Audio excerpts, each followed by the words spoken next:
Bom dia, primeiro ano, tudo bem com vocês, meus queridos? Deixa eu ajeitar aqui que eu acho que ficou meio torto. Aí, tudo bem com vocês? Então, essa é a nossa última semana, né, de aula. Nós vamos ter um recesso aí pra gente ganhar um gás e depois nós retornarmos a todo vapor, se Deus quiser, né? Mas o nosso desejo é que você continue em casa, continue se cuidando, você e a sua família, tá? Para quando a gente voltar, tá todo mundo juntinho, se Deus quiser, nós podemos voltar e voltar presencialmente, né? Que nós acho que estamos precisando disso, tá mais pertinho do outro. Então, pessoal, hoje nós vamos começar a falar sobre a primeira literatura. Toda vez que você for estudar, em qualquer tempo que você for estudar, você, quando for começar a estudar literatura, você vai começar a estudar por essa escola literária que é chamada de trovadorismo. Trovadorismo vem de trova, né?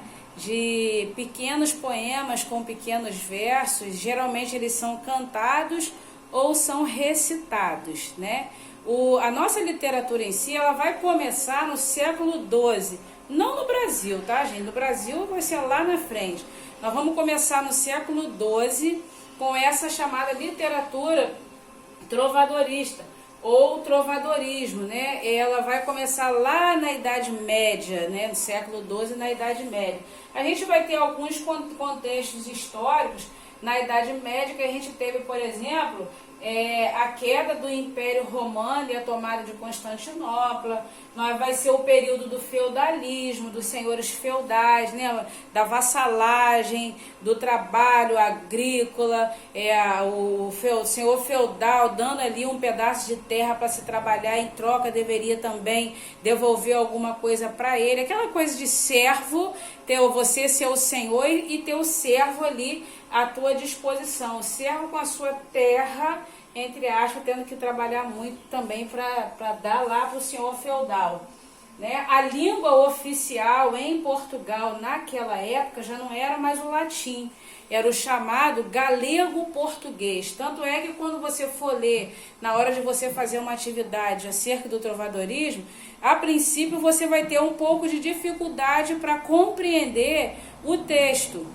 Mas se você ler com atenção, você vai conseguir ir identificando as palavras, né? Por exemplo, muito, ele diz mui, minha, ele diz mia, minha senhor, minha amiga. Então aí você lendo com mais calma, aí você vai lendo, você vai compreendendo essa língua. Então a língua lá em Portugal na época era o chamado galego-português, que era a mistura, né, de algumas línguas junto com o latim também, e deu-se o nome então de galego-português.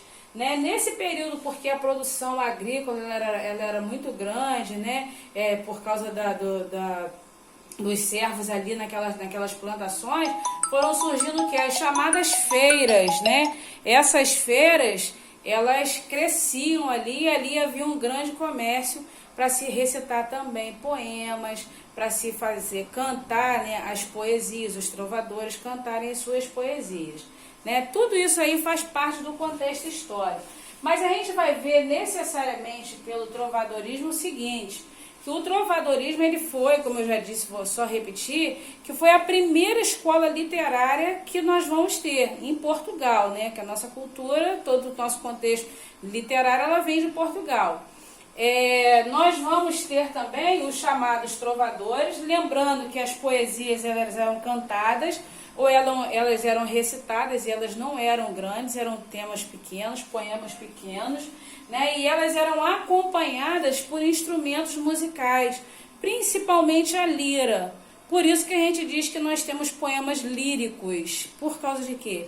Porque são poemas mais sentimentais, são poesias ou poemas que têm uma musicalidade. Se a gente tem música hoje, gente, eu garanto que é por conta desses trovadores lá atrás que faziam as suas canções e cantavam. E daí a gente vai ter música, né?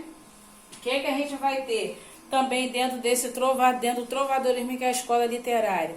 Nós vamos ter a chamada Cantiga da Ribeirinha, que era Dona Maria Ribeiro, né? Essa cantiga foi o primeiro documento literário que o Portugal vai ter em relação mesmo à poesia, em relação mesmo à escrita, né, chamada Cantiga da Ribeirinha, que foi escrita por um autor, por um poeta chamado Paio Soares Taveiroz. Ele vai escrever essa cantiga, segundo alguns autores, porque a Maria Ribeira, Dona Maria Ribeira, ela era casada, né? E aí, o que acontecia? Os homens também se apaixonavam pelas mulheres casadas, mas elas eram inalcançáveis, elas eram tidas como intocáveis, podia se amar, mas amar de longe. Então ele escreve esse texto poético, né, essa canção, para Dona Maria Ribeiro, mas ninguém sabe ao certo se era uma cantiga mesmo de amor ou se ele satirizava nessa cantiga, né? Ou será que ele está realmente falando do amor dela ou está satirizando por algumas coisas que a gente vê ao longo do texto? E não se sabe também a data ao certo, se foi 1189 ou 1198 a publicação desse texto poético, né? Não se tem certeza ao certo dessa data. Então, o primeiro documento da literatura em Portugal foi essa, a Cantiga da Ribeirinha, tá? Escrita por Paio Soares Taveiroz. Dentro do trovadorismo, nós vamos trabalhar com algumas cantigas, né? São chamadas cantigas líricas ou cantigas satíricas, né? Que tá aqui. As cantigas líricas, ela é chamada cantiga de amor ou cantiga de amigo. Deixa eu dar um parecer para vocês. A cantiga de amor é aquela que você, quando você lê assim, uma forma muito respeitosa do poeta retratar uma mulher, falar com uma mulher, chamá-la de senhora, isso quer dizer que essa é uma cantiga de amor, né? Porque ele chama de senhora, porque geralmente essa mulher ela é casada. É interessante que as cantigas de amor, elas são palacianas, elas vão acontecer dentro dos palácios. Por causa de quê, gente? Porque havia ali uma vassalagem amorosa, havia ali hoje a gente usando na nossa linguagem de hoje, uma paquera, e muitas vezes a mulher era casada e olhava para um cara solteiro, né? Então, muitas vezes eles se apaixonavam e se ficava escondido pelos muros do palácio, né? A gente não sabe.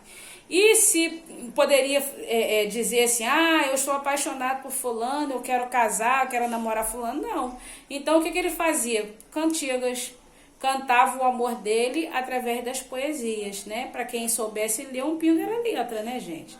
Mas ele tratava ela com respeito, chamava ela de senhora. Então, toda vez que eu leio uma cantiga e essa cantiga usa a expressão senhora, essa cantiga é uma cantiga de amor. A cantiga de amigo, que também é uma cantiga lírica, é uma cantiga de namorado. Amigo significava namorado. E olha o que é interessante. Quem escrevia a cantiga era um homem. O homem quem escrevia. E ele cantava. Só que ele cantava dizendo que era uma mulher. Falava assim, tipo assim, chamava o amigo dele e falava assim, olha o que a minha amiga escreveu para mim. Aí cantava, fingindo que foi a mulher que escreveu aquilo para ele. Mas na verdade quem tinha escrito era ele mesmo, né? É um homem que se passa por uma mulher cantando, fazendo essa cantiga. Aí amigo é namorado, né? A expressão usada de amigo é a mesma coisa que namorado. E a cantiga de escárnio ou a cantiga de maldizer são as cantigas que fazem críticas. Eles faziam críticas em relação ali ao rei, em relação às pessoas do palácio, né, em relação à sociedade da época. Então era chamada de cantiga de maldizer ou cantiga satírica, também chamada de cantiga de escárnio, né, para escarnear mesmo, para satirizar, para debochar, para criticar. Então, pessoal, essa é a nossa literatura, o chamado trovadorismo, é a literatura fácil, top também da gente aprender. E no mais é isso. Qualquer dúvida, vocês tiram comigo ali no Meet, tá? Um beijo. Fica com Deus.